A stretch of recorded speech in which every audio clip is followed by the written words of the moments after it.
Bismillahirrahmanirrahim.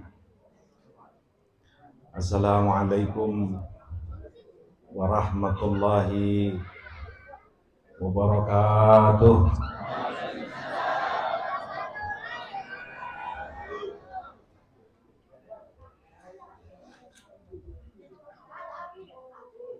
Innal hamdalillah nahmaduhu wa nasta'inuhu wa nastaghfiruhu wa nastahdihi wa na'udzu billahi min syururi anfusina wa min sayyiati a'malina. May yahdihillahu fala mudilla lahu wa may yudlilhu fala hadiya lahu.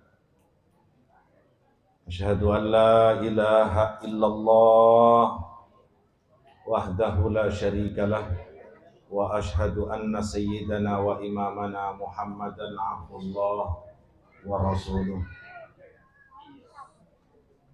Allahumma salli wa sallim wa barik ala sayyidina Muhammadin wa ala alihi wa ashabihi wa man tabi'ahum bi ihsanin ila yaumiddin. Subhanaka la ilma lana illa ma 'allamtana innaka antal alimul hakim. Rabbi shrah li sadri wa yassir li amri wahlul 'uqdatam min lisani yafqahu qawli. Rabbana atina min ladunka rahmatan wa hayyi' lana min amrina rasyada, amma ba'du. Yang saya hormati, saya cintai sahibul musalla Al-Mukarram Bapak Haji Arsyad dan istri serta keluarga besarnya. Mudah-mudahan Allah Subhanahu wa taala sehatkan beliau dan Allah lancarkan perjalanan umrohnya insyaallah besok hari Kamis. Dan Allah berikan umroh yang mabrurah, berangkat pulangnya dalam lindungan Allah Subhanahu wa taala. Amin ya rabbal. Yang saya hormati, kita sama-sama cintai guru tetap kita Al-Mukarram Al-Ustadz Imaduddin Ubaidillah Abdul Jalil. Juga kita doakan mudah-mudahan beliau panjang umur dan sehat walafiat. Juga Allah berkahkan hidupnya dan Allah Subhanahu wa taala senantiasa berikan istiqomah, kesabaran dalam membimbing kita. Karena kalau Ustadz Bu, ini kipas gede amat ya. Nggak bisa diarahin ke sono aja bang. Ya kesonoin aja, ke ibu-ibu aja, karena ibu-ibu rada panas dia. Kalau bapak-bapak mah adem terus. Ya kesonoin aja, kesonoin.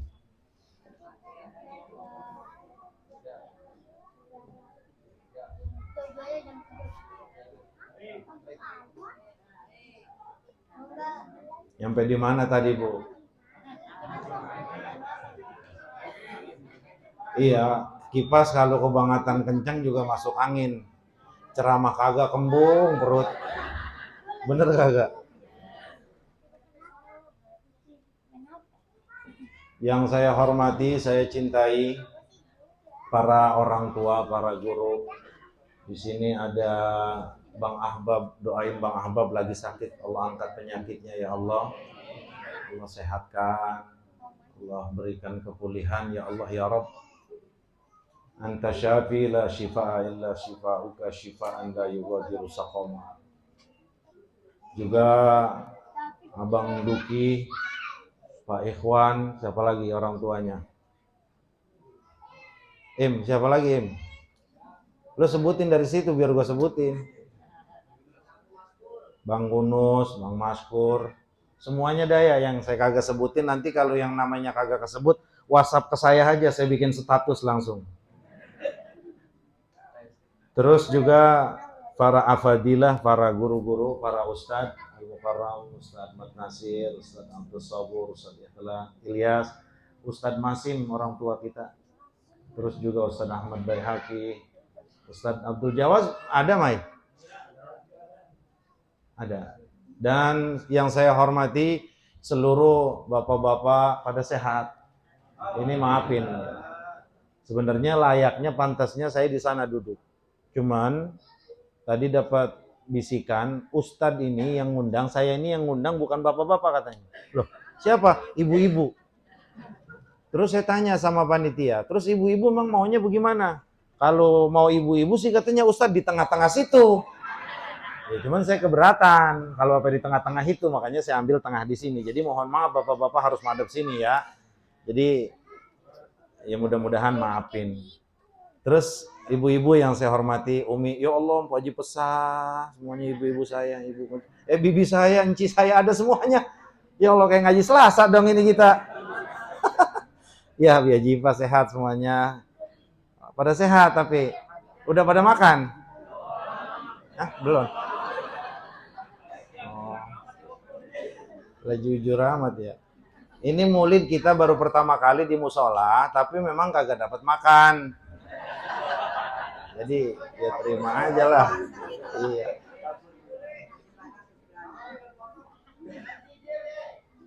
Tapi ukuran ikhlas itu memang diuji kita dimakan dan di snack, Bu.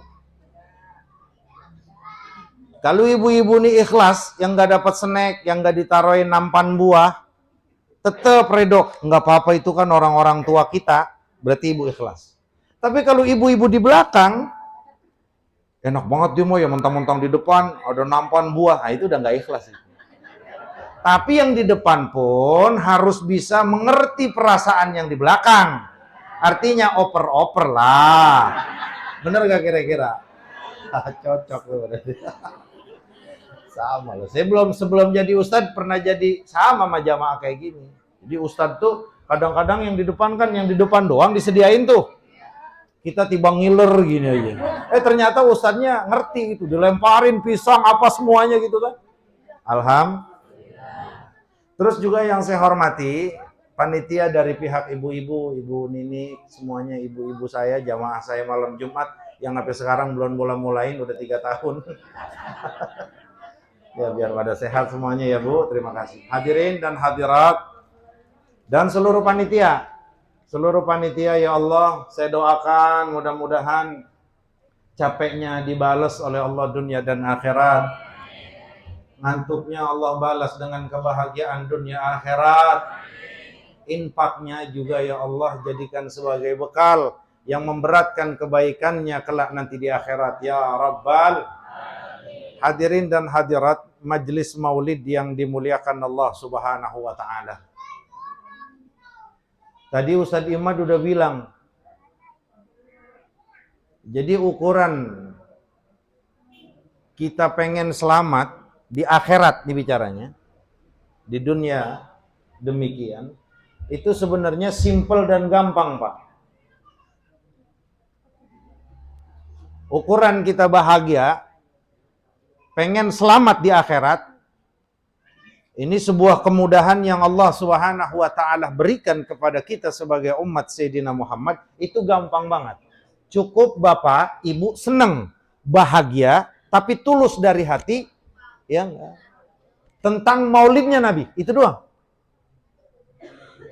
Nah kan yang susah nih tulus bahagia. Kita bisa nyengir karena tetangga kita, samping kanan kita nyengir. Kita bisa ketawa, bisa bahagia karena kanan kiri kita itu tertawa, senang bahagia. Itu mungkin masih bisa dipertanyakan ikhlas atau tidak. Ikhlas yang tulus saat Rasulullah dilahirkan, itu saat tanggal 12 Rabiul Awal, hati kita girang, ya Allah Nabi gue lahir, Nabi gue lahir. Itu yakin tuh orang masuk surga. Maka 2 syaratnya, bahagia dan muwahidah. Apa bahagia atau apa itu muwahidah? Muwahidah mati dalam keadaan muslim. Maka orang tersebut ada penangguhan selamat dari neraka jahanam, masuk dalam surganya Allah. Tadi kan Ustadz Imai udah bilang, Abu Lahab annahu kafirun binassil Quran.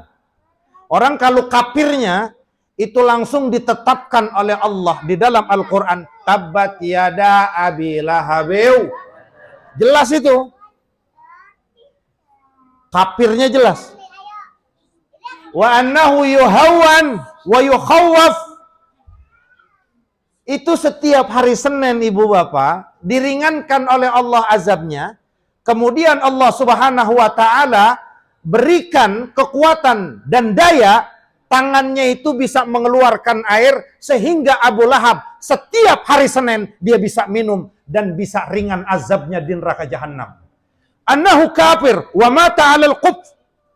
Dia kafir, matinya juga kafir, tapi diringankan oleh Allah hanya karena satu alasan. Pernah, lihat, bukan bahagia selamanya, pernah bahagia saat Rasulullah Sallallahu Alaihi Wasallam dilahir. Maka tadi kata Ustadz Imai juga sama. Kalau kafir aja juga bisa diringankan azabnya, bagaimana kalau ada abang-abang, mamang-mamang saya yang malam hari ini hadir, bibi-bibi saya empompo yang malam ini benar tulus bahagia karena girangnya, bahagianya menyambut lahirnya Sayyidina Muhammad. Bagaimana tidak masuk surga? Kafir saja Allah ringankan azabnya. Bagaimana kita semuanya yang insya Allah mati dalam keadaan muslim dan hati kita tulus bahagia karena lahirnya junjungan kita Sayyidina Muhammad. Nah, saya tanya sama ibu-ibu, ini kalau saya ngomong sampai jam 3 bahagia apa kagak? Ya bohong amat. Iya, saya ngap-ngapan.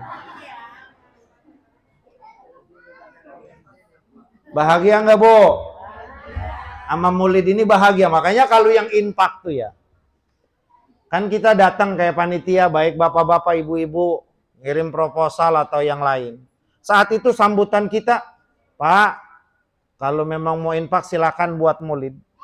Terus yang infak hatinya bilang, ya Allah ini buat Nabi gua. Misalkan begitu. Itu dicatat oleh Allah. Dicatat orang tersebut oleh Allah. Dan ini salah satu yang akan memberatkan orang tersebut masuk dalam surganya Allah Subhanahu wa ta'ala. Inilah yang tadi saya katakan, masuk surga selamat itu gampang untuk umat Rasulullah. Cukup bahagia dengan kekasih Allah, maka Allah akan ikut senang dengan kita. Tapi neraka itu pun gampang buat ibu-ibu dan bapak-bapak. So, surga apa neraka? Pak, ini bapak-bapak marah Pak ya? Marah apa gimana? Lah orang serem amat ngelihat kita. Makan Pak, tenang aja, bapak-bapak dapat makan, ibu-ibu habis selesai suruh pulang. Emang begitu peraturan panitia katanya. Jadi Mpo Haji Pesah habis kelar pulang udah langsung Bibi Haji Ipah, Enci Armas, makannya di rumah Enci Armas. Makan berempat kita sama Umi. Ini temanya panjang. Cuman bagus juga dipotong kayak gini. Ini kalau masih asli, saya ngomongnya juga rada tegang. Karena dipotong, maka saya akan menyesuaikan tema yang sudah ada di hadapan kita. Tingkatkan keimanan dan ketakwaan. Singkat cerita, Allah Subhanahu wa taala berfirman, A'udzubillahi samiil alim minasyaitonir rajim. Innallaha wa malaikatahu yusholluna 'alan nabi. Ya ayyuhalladzina amanu sallu wa sallimu taslima. Allahumma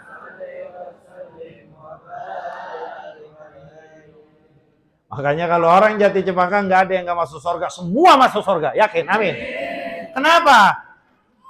Cukup dengan satu solawat modal kita. Cukup dengan satu selawat modal umat Sayyidina Muhammad, dia udah bisa masuk surga. Kenapa memang? Surga itu modalnya satu. Apa? Allah sayang sama kita. Modalnya satu, Allah ridho sama kita. Wa in fa'alal ma'asi wa in fa'alal al-fawahis. Walaupun dia bejat, walaupun dia mungkin tidak sholat, walaupun mungkin dia zina, tapi kalau Allah ridho, semuanya akan bisa diampunkan dan rahmat Allah yang menentukan dia masuk surga. Maka saya bilang mudah-mudahan seluruh jamaah, ya Allah, Allah catat min ahlil jannah, amin. Cukup sholawat, Bu. Cukup sholawat. Man shalla alaika salatan wahidatan sallallahu alaihi asra. Yang bersolawat kepada engkau ya Muhammad sallallahu alaihi wasallam, satu solawat, contohnya Allahumma salli ala Sayyidina Muhammad, Allahumma salli ala Sayyidina, begitu doang. Alal aqal sekurang-kurangnya begitu. Kalau mau sempurna, salawat Ibrahimiyah, Allahumma salli ala Sayyidina Muhammad wa ala ali Sayyidina kama sallaita ala Ibrahim wa ala ali Sayyidina Ibrahim wa barik ala Sayyidina wa ala ali Sayyidina kama barakta wa ala ali Sayyidina Ibrahim fil alamin innaka hamidum. Satu salawat Allah bersalawat 10. Apa makna Allah bersalawat 10 kepada kita? Annallaha rahimaka wa hadaka asran. Setiap satu kali kita berselawat, berarti Allah akan memberikan 10 kasih sayang, memberikan 10 hidayat. Bagaimana kalau dalam sepanjang usia yang Allah berikan, 50, 60, setiap harinya kita berselawat kepada Sayyidina Muhammad, maka meninggalnya Allah akan punya hitungan berapa hidayat yang Allah tetapkan buat kita. Maka wajar terbanyak yang masuk surga kelak nanti di akhirat adalah umat Sayyidina Muhammad. Gampang banget dah Pak kalau buat kita sebagai umat Sayyidina Muhammad masuk surga. Kenapa? Cukup bersolawat. Cukup bersolawat. Bisa salawatnya. Salli wa sallim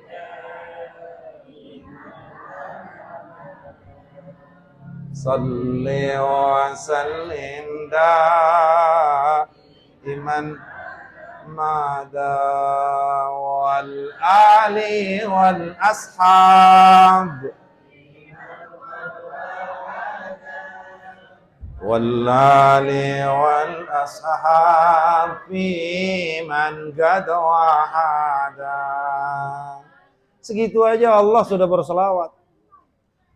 Maka enak banget. Jadi umat Rasulullah itu digampangin oleh Allah. Digampangin. Maka dari peringatan ini mulai janji sama diri sendiri. Lalu kemarin-kemarin kita sibuk yang ngomongin orang, sibuk nyanyi. Kalau kemarin-kemarin lisan kita itu selalu basah untuk ngomong yang gak penting, bahkan mungkin ke arah fitnah, janji. Mulai malam ini, mulai kita memperingati maulidnya Rasul, saya mewajibkan diri saya, minimal sehari 3 kali saya wajib bersolawat, dan saya tidak akan pernah tinggalkan. Berarti kalau sehari, 24 jam, 30 hidayat yang Allah sudah berikan, 30 kasih sayang yang Allah berikan kepada kita, itu ada kemungkinan 90% kita akan selamat dalam kehidupan dunia juga dalam kehidupan akhirat. Ini kelebihan salawat. Ayo. Jangan nungguin ntar udah ngap-ngapan baru. Udah nunggu ngap-ngapan, Dan bukan hanya itu. Yang paling dekat kelak nanti di akhirat bersama aku adalah orang yang paling banyak bersolawat. Salawat 1 saja, 2, 3, ya itu sudah menyelamatkan kita. Bisa dekat dengan Allah, bisa dekat dengan Rasulullah. Tapi kalau kita mau lebih dekat lagi dengan Rasulullah, dekat di padang mahsyarnya, dekat nanti pilaknya, di pilak Sayyidina Muhammad, maka pastikan kita termasuk orang yang paling banyak bersolawat kepada Rasulullah. Allahumma salli wa sallim wa barik ala Sayyidina Muhammad wa ala ali Sayyidina Muhammad. Ibu-ibu, bapak-bapak yang saya hormati dan saya muliakan. Meningkatkan iman dan ketakwaan sesuai yang disunnahkan oleh Nabi. Bicara masalah iman itu di sini, Bu. Iman bukan di mulut. Jadi kalau ibu-ibu bilang, Bu, beriman enggak? Kalau hanya di mulut, itu belum ditangkap. Itu belum iman. Tapi saat sebuah pengakuan tersebut itu sampai ke hati, Saat sebuah ikrar tersebut sampai di hati, itu baru iman. Itu namanya iman.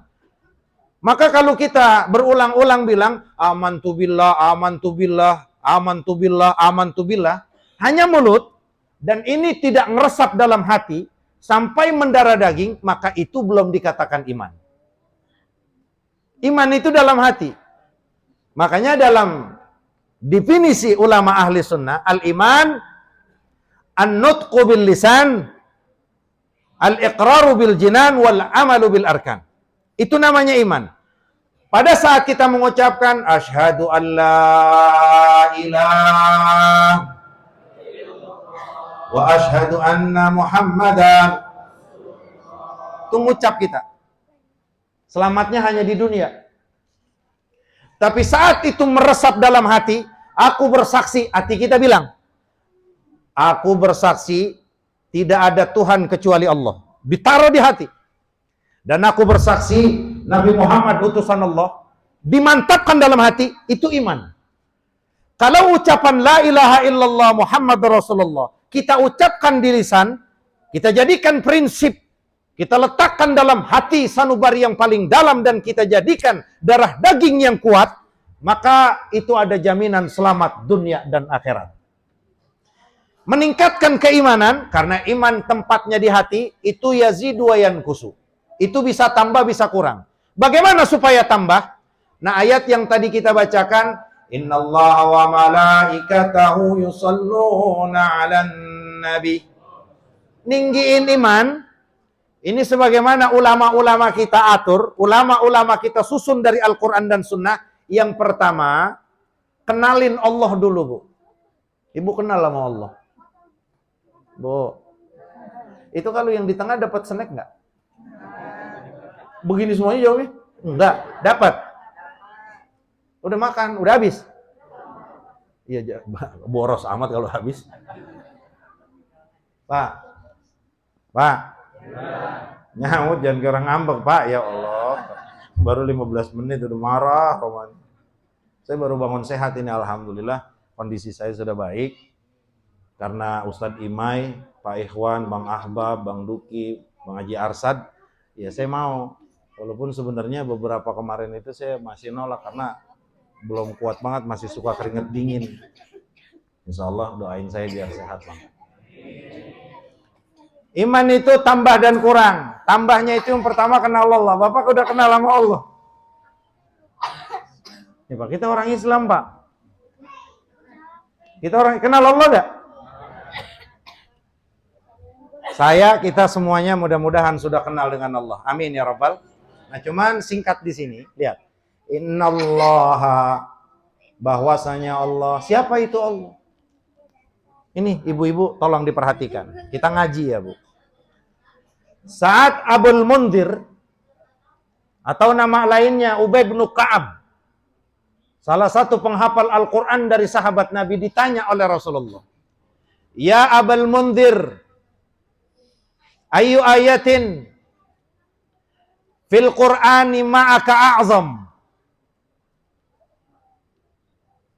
Abul Munzir, kata Rasulullah, ini Rasulullah nanya, ayat apa yang kamu hafal dari Al-Quran yang paling agung? Ini kita dikit-dikit mulai kenal Allah, Pak. Karena iman gak akan tambah kalau kita gak kenal sama Allah. Iman tidak akan pernah tambah kalau pengetahuan kita kepada Allah ya sebatas Allah yang menciptakan kita saja. Itu nggak akan pernah tambah. Kita pengen setelah maulid ini, keyakinan kita makin mantap, iman kita makin mantap. Iman makin naik, itu dibuktikan dengan semangatnya kita berbuat ibadah. Habis maulid, sembayangnya rajin jamaah, berarti imannya naik. Habis maulid yang pelit jadi baik, berarti imannya nambah. Habis maulid yang biasanya nyari kutu ngomongin orang, enggak nyari kutu. Sekarang saya harus ngaji, berarti imannya tambah. Sebelumnya ngelawan sama suami. Nah, ini kalau ngelawan sama suami, ngeliatin muka saya dan nih. Masih pada punya laki enggak? Suka ngelawan sama laki enggak? Emang kelihatan, Bu, muka-muka air-airan orang-orang yang taat sama suami itu kelihatan, ya Allah. Kelihatan mukanya pada lapar. Kata Sayyidina Abul Munzir Ubay bin Ka'ab pada saat ditanya ayat apa yang paling afdal, yang paling azam, yang paling agung, kata Ubay bin Ka'ab, Allah dan Rasulnya lebih tahu. Rasulullah nanya lagi, Abul Munzir, ayat apa yang paling agung yang kau hafal dari Al-Quran? Langsung dibaca. Allahu la ilaha illa huwal hayyul la ta'khuzuhu lahu ma fis samawati wa ma dzalladzi dahu illa biidni ya'lamu wa ma khalfahum wa la yuhituna bi syai'in min ilmihi illa bima syaa wasi'a kursiyyuhus arda wa la ya'uduhu wa huwal 'ali. Setelah dibacakan itu oleh Abul Munzir, itu dada Abul Munzir ditepok sama Nabi. Ya, itu ayat yang paling agung dalam Al-Quran. Kenapa ayat yang paling agung? Karena ada 17 nama dan sifat Allah, ada 17 sifat Allah yang tertera dalam ayat kursi. Nah makanya pada saat innallaha, bahwasanya Allah, siapa Allah kita? Allah kita adalah Allahu la ilaha illa huwal hayyul. Kita tuh punya Allah, yang Allah itu tidak ada Tuhan kecuali Allah. Berarti Allah kita berapa, Pak? Saya tanya ini, jawabnya jangan ragu. Berarti Tuhan kita berapa, Pak? Qul huwallah hayyul qayyum. Hayyun hidup, qayyum berdiri sendiri. Artinya hidup apa? Allah itu tidak akan pernah mati. Artinya hidup apa? Allah itu adalah yang memiliki zat hidup dan menghidupkan. Berarti jelas, dari sini kita bisa pahami bahwa, oh iya, Tuhan saya adalah yang menciptakan saya, namanya Allah. Allah lah yang menghidupkan saya. Allah pula yang mematikan saya. Kalau prinsip ini sering diulang dengan seringnya kita baca ayat kursi, maka insya Allah enggak sedikit-dikit kita ketakutan dengan musibah atau sakit yang Allah berikan kepada kita. Kadang-kadang kan Bu, oi, tibang laki ancam aja juga, ntar lu kalau lu macem-macem gua kagak kasih uang belanja, mati lu kagak makan. Takut kita, bener nggak kira-kira? Tibang dikit-dikit diancam sama perusahaan, diancam sama pejabat, diancam sama militer, diancam sama polisi. Takut. Kenapa? Lah gua kalau diancam ntar nggak makan. Kalau diancam gua nggak dapat kerjaan. Kalau kagak dapat kerjaan ntar gua mau makan dari mana? Bisa mat. Ini kenapa ungkapan seperti ini sering keluar dari lisan kita? Itu tidak lain adalah karena berangkatnya dari lemahnya prinsip kita mengenal Allah Subhanahu wa taala. Maka sering-sering ulang ayat kursi. Maka ayat kursi itu disunahkan habis sholat wajib. Itu disunahkan 5 kali sudah. Pagi-pagi disunahkan. Sore disunahkan. Mau tidur disunahkan. Kenapa sampai begitu banyak Rasulullah mensunahkan kita baca ayat kursi? Ini tidak lain, bukan hanya sekedar kita baca dengan suara yang nikmat, dengan suara yang enak, dengan makharijul huruf yang rapi, dengan tajwid yang bagus. Bukan itu, tapi apa? Kalau dalam sehari 7-8 kali, bahkan 10 kali kita biasakan ayat kursi, membacanya dengan ngerti, membacanya dengan direnungkan, apa iya dalam seminggu itu tidak mantap dalam sanubari kita? Apa iya kita jadi nggak kenal dengan Allah? Hayyul qayyum la ta'khuzuhu sinatun wa la naum. Allah tidak diliputi oleh rasa ngantuk dan tidur. Artinya apa? Ngantuk dan tidur ini sifat makhluk. Inilah yang membuat lemahnya makhluk. Kuat banget badannya, iya lagi melek. Jago banget dia, iya lagi nggak ngantuk. Segede apapun badannya, sejago apapun dia, sesakti apapun, kalau tidur lemah nggak kira-kira? Woi, bapak-bapak mau ditanyanya payah, suka kagak semangat.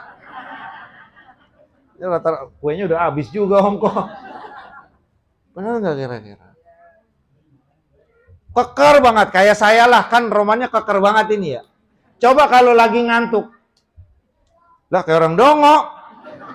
Lah kita kagak abang-abang bener ya, coba aja ngantuk dah. Kita potongan cakep nih bang, kayak abang-abang ini kan potongannya cakep semuanya, orang banyak duit kan gitu kan. Walaupun utang banyak. Terus ngantuk. Kan makanya kan kalau di TikTok itu sering kita lihat ya. Ini orang cakep banget mukanya, cuman ngantuk kayak orang pelok gitu jadinya. Rupanya jelek begitu. Artinya apa? Itu sifat makhluk. Nah Allah kita, nah ini kita belajar sedikit mengenali Allah. Allah kita itu tidak diliputi oleh rasa ngantuk dan tidur. Artinya apa? Allah kita itu maha kuat.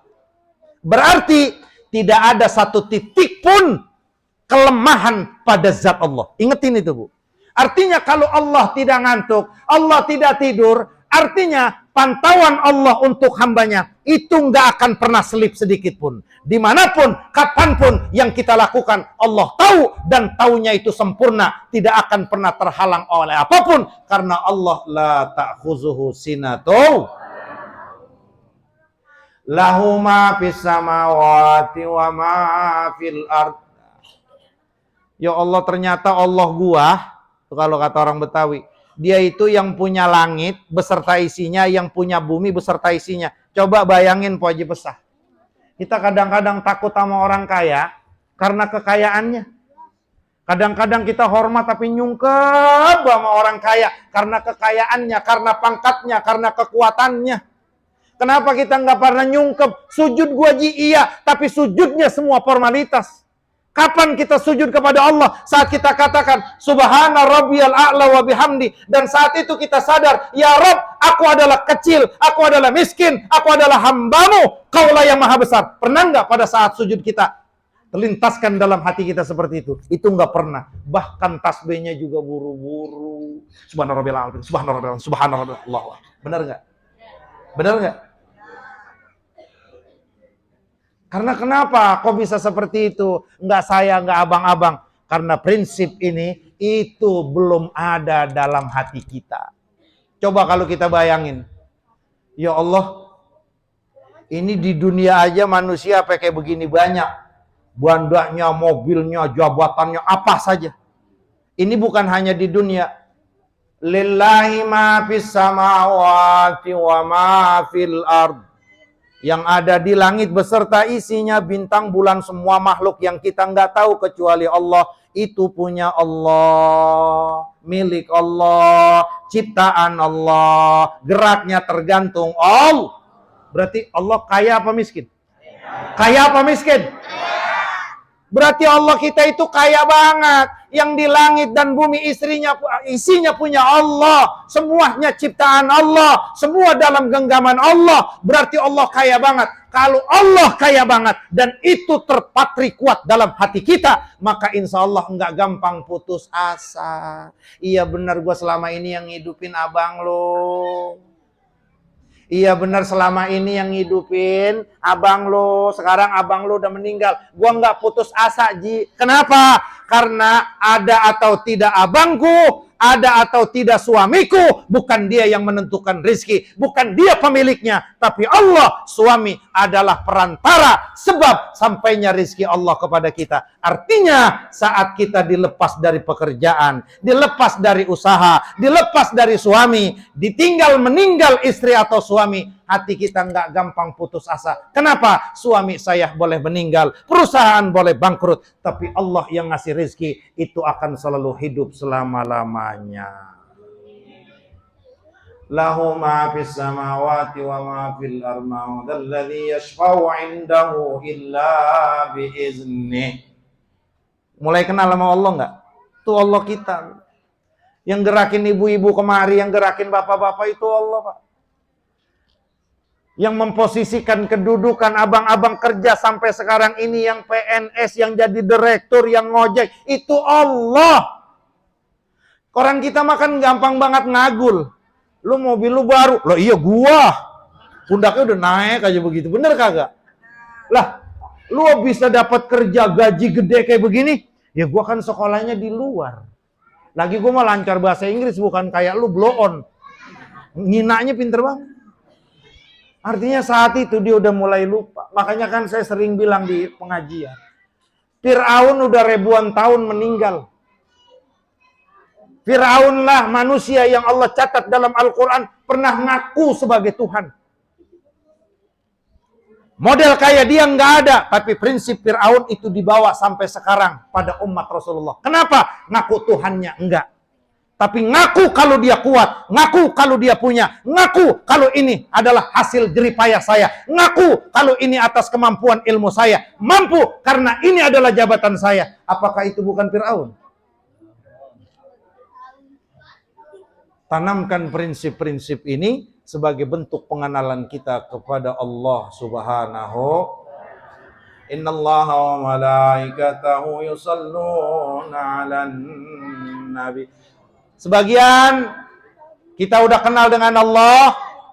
Selanjutnya ngaji datang setiap malam minggu di sini, atau ibu-ibu Selasa atau malam Jumat di rumah Bu Ninik. Silakan datang diteruskan pelajaran akidah. Yang kedua yang akan menambahkan keimanan kita, kenal dengan Rasul. Nah, ayat ini nggak perlu jauh-jauh. Innallaha wa malaikatahu yusalluna 'alan nabi. Lihat, Bu.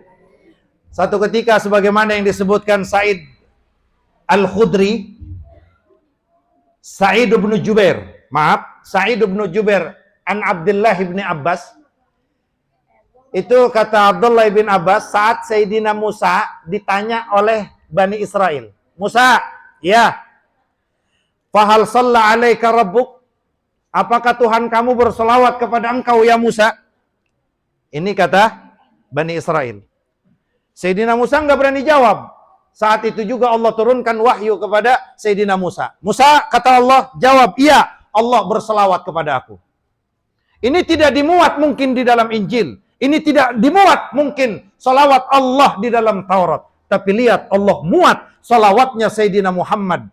Ya, salawatnya Allah kepada Sayyidina Muhammad. Dan itu dimuat di dalam Al-Quran. Apa maknanya? Maknanya Allah sedang menunjukkan, inilah sosok manusia yang menjadi kecintaan aku. Manusia yang aku muliakan. Dan kemuliaan yang aku berikan melebihi kemuliaan daripada Nabi dan Rasul. Bahkan seluruh makhluk yang pernah aku ciptakan. Sallu ala Nabi. Sallu ala Nabi. Berarti kenal apa enggak dengan Rasulullah? Kenal enggak dengan Rasulullah? Jadi Rasulullah itu Rasulullah sallallahu alaihi wasallam. Jadi Allah, maka dalam semua tafsir, bukan Allah salawatnya model kayak kita, bukan. Maka semua ahli tafsir itu sepakat, apa sih arti kalau Allah itu bersalawat kepada Rasul? Allah lagi muji, Allah lagi mengagungkan, Allah lagi ngangkat, Allah lagi ngasih tahu seluruh makhluknya fil malail a'la. Ini ada satu hamba yang namanya Muhammad. Aku cinta dia, aku sayang dia, dan yang aku tunjuk manusia yang pertama menggerakkan kakinya di dalam surga. Jelengat semua malaikat saat Allah berikan kesaksian bahwa ada ternyata makhluk yang paling dicintai. Itu siapa? Sayyiduna Muhammad. Kenal kita sama Rasulullah. Nah, makanya apa? Karena memang Rasulullah adalah satu-satunya manusia yang diberikan izin bicara di hadapan Allah. Satu-satunya manusia yang diberikan izin untuk sujud dan berterima kasih kepada Allah kelak nanti di akhirat. Sebelum masuk surga. Satu-satunya manusia yang diberikan izin oleh Allah untuk memberikan syafaat kepada umatnya, kepada seluruh manusia. Maka paling tidak begitu bangganya dan bersyukurnya kita menjadi umat Sayyidina Muhammad. Kalau kita punya anak, kalau kita punya keponakan, kalau kita punya saudara, kalau kita punya jamaah, kira-kira yang kita tolong jamaah kita dulu apa orang lain? Anak dulu apa orang lain? Tetangga dulu apa orang lain? Itulah yang kata Rasulullah sallallahu alaihi wasallam, 3/4 surga dibuka pintunya untuk seluruh umatku. Dan yang terakhir, ini hiburan buat kita yang mungkin sampai sekarang belum punya banda. Ini hiburan buat kita yang sampai saat ini belum punya rumah. Ini hiburan buat orang-orang yang miskin dari umat Sayyidina Muhammad. Saat kata Rasulullah, yang pertama menggerakkan kakinya masuk ke dalam surga, yang saat itu penjaga surga mengatakan, siapa yang mengetuk? Yang mengetuk aku Muhammad. Ya, aku akan bukakan. Kalau yang mengetuk Muhammad, karena aku diperintahkan oleh Allah, aku dilarang untuk membuka pintu surga kecuali yang ngetok yang namanya Muhammad sallallahu alaihi. Lalu apa kata Nabi kita? Allah masukkan aku ke dalam surga, wa ma'i fuqaraul mu'minin. Yang akan bersama aku pertama masuk surga adalah orang-orang miskin dari umatku. Maka kalau yang kaya mungkin belakangan, yang miskin insya Allah masuk surga duluan bersama Nabi. Mudah-mudahan dengan maulid ini bertambahnya iman kita, bertambahnya pengenalan kita kepada Allah, pengenalan kita kepada Sayyidina Muhammad. Mudah-mudahan ini terus akan melahirkan benih-benih cinta kita kepada Allah, cinta kita kepada Rasulullah. Dengan begitu apapun bentuk kebijakan, bentuk perintah Allah yang disampaikan Rasul, kita bisa ikuti pelan-pelan. Mulailah dari salawat kepada Rasulullah. Mulailah biasakan untuk bersalawat kepada Rasulullah. Mulailah wajibkan diri kita untuk bersalawat kepada junjungan Nabi kita Muhammad sallallahu alaihi wasallam. Allahumma salli wa sallim wa barik ala Sayyidina Muhammad wa ala ali Sayyidina Muhammad wa barik ala Sayyidina Muhammad ya arhamar rahimin ya khairar rahimin ya dzal jalali wal ikram. Wa sallallahu ala Sayyidina Muhammadin wa ala alihi wa sahbihi wasallam. Walhamdulillahi rabbil alamin. Assalamualaikum warahmatullahi wabarakatuh.